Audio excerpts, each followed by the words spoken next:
owayesakuba lilungu lenkonzo yesipolisa uAlan Elson ugqibezele ubungqina bakhe kuphando lwembubhiso yakwihotele iHighgate eMonti. Oluphando luchotshelwe yinkundla yamatyala ekhethekileyo kwalapha eMonti. Igqwetha legunyabantu lezotshutshiso uDevon Govender umpheke mophulu Elson malunga nokufeda kwakhe ekudluliseni ezinye zeenkcukacha zophando kwigosa eliphanda elityala uCaptain Von Peterson.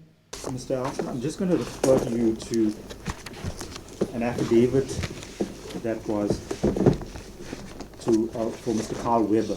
And on 31st May 2024, Elston revealed that he believed that the suspect were Marius van Zyl, who has since passed away, and Fani van Zyl.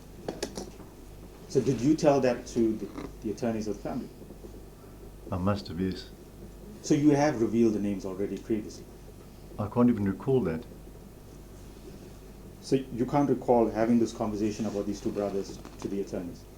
I would not have mentioned their names, but those are the correct names. uElson uziphendulele ngelithi walumkiswa ukuba angaza wachaze amagama abantu abarhanelekayo kweli tyala kuba banobungozi.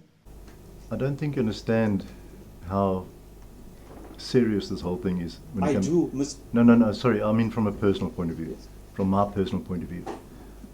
How many times I've been warned not even to mention anything, not even to be here today. And that's why the mentioning of the names of those two Hammer unit members now it shocks me. I mean, I didn't expect their names to be used in this open inquest.